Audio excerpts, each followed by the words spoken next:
আসসালামু আলাইকুম বন্ধুরা, শুভরাত্রি।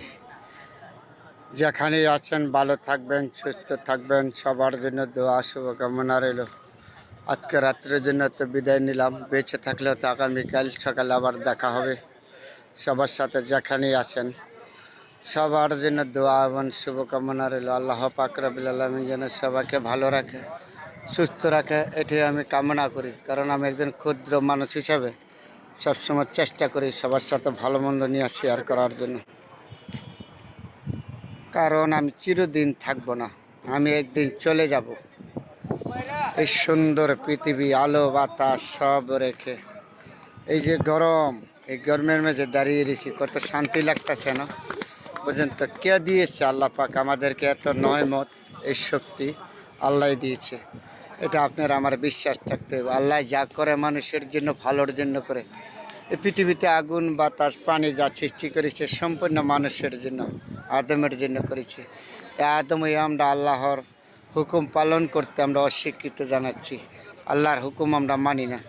আসেন সবাই আমরা আল্লাহর হুকুম মানি, ভালোকে ভালো বলি, খারাপকে খারাপ বলি।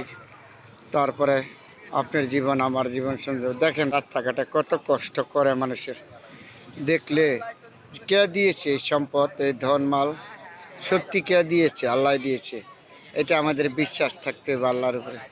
আল্লাহ ছাড়া কেন বাবদ না। একটা কথা আছে না, গাছের পাতা, একটা গাছের পাতাও লড়ে না আল্লাহর হুকুম ছাড়া।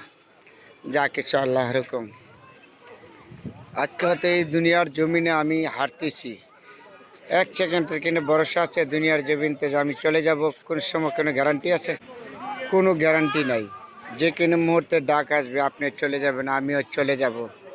এই আগুন বাতাস গাছ পানি পাল্লা যা সম্পূর্ণ আদমের জন্য সৃষ্টি করেছে আল্লাহ।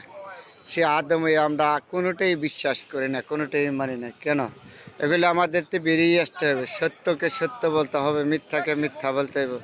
তারপরে আপনার জীবন আমার জীবন সুন্দর থাকবে। এই যে রাত্রের ব্যাপার আপনাদের সাথে শেয়ার করেছি, দিনে যদি রাত্রে আলো না জ্বলতো, লাইট না জ্বলতো, তাহলে অন্ধকার। অন্ধকার হইলে আমরা মানুষে কীভাবে চলতাম?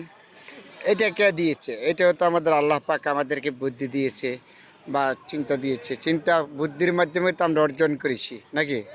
রাত্রের বেলা আলো জ্বালাইতে হবে, লাইট জ্বালাইতে হবে। এই যে বিল্ডিংয়ের ভিতরে কত বড় বিল্ডিং, এগুলি কে করেছে? আল্লাহ করেছে না? আল্লাহর হুকুম ছাড়া একটা গাছের পাতা লড়ে না, এটা বারে বলেছি। এই পৃথিবীতে যা কিছু সৃষ্টি হয়েছে সম্পূর্ণ আল্লাহর হুকুমে হয়েছে, হুকুম হয়েছে। কিন্তু আদমের জন্য সৃষ্টি করেছে, কিন্তু আদমই আমরা কেন যে বুঝি নাই, কেন জানি নাই। এটাই আমাদের সর্বত্র বড় আল্লাহর কাছে জবাবদিহিত করতে হবে। এ আল্লাহ, তুমি আমাদেরকে সবাইকে বুঝার তৌফিক দান করো। আল্লাহ, তুমি এই দুনিয়া এত সৃষ্টি করছো, তুমি মানুষকে কেন বুঝার তৌফিক দান করো নাই? আমরা মানুষ হিসাবে যেন বুঝে থাকতে পারি, চলতে পারি, সবার সাথে মন মানসিকতা রক্ষা করতে পারি। আল্লাহ, তুমি আমাদেরকে সেই তৌফিক দান করো। তুমি বিনা কিনা মাবুদ নাই, তুমি সর্বশক্তিমান, তুমি চৌধুরী এখানে আছে, তুমি ছাড়া কিনা মাবুদ নাই। তোমার উপরে আমাদের সকল আশা ভরসা। তুমি আমাকে পাঠিয়েছো দুনিয়াতে মানুষ হিসাবে, তুমি দুনিয়ার থেকে আমাকে মানুষ হিসাবে নিও। এটি তোমার কাছে চাওয়া পাওয়া, আর কিছু না। চিরস্থায়ী কেউ না এই দুনিয়ায়, আপনি না আমি না। আসেন, এখনো আমরা সময় আছে, ভালোকে ভালো বলি, খারাপকে খারাপ বলি। কত সুন্দর মানুষ এই রাত্রে করে হাঁটা করতেছে গরমে, তারপরে আমাদের কত শান্তি লাগতেছে। এই বাতাস, এই দিন গাছের সাথে কত সুন্দর বাতাস, আলো বাতাস লাগতেছে। এগুলি তো আমাদের শান্তি। শান্তি না, একটু যদি গরম হয় আমরা অস্থির হয়ে যাই। আমরা একটু চিন্তা করি না কে দিয়েছে? এগুলি সম্পূর্ণ আল্লাহ। আল্লাহকে আমরা বিশ্বাস করি, আল্লাহর উপরে আমরা নিঃশ্বাস রাখি। অবশ্যই আল্লাহ যা করে আমাদের জন্য ভালোর জন্যই করে। এটা আপনার আমার সবার বিশ্বাস থাকতে হবে। ভালো থাকবেন, সবার জন্য দোয়া শুভকামনা রইল।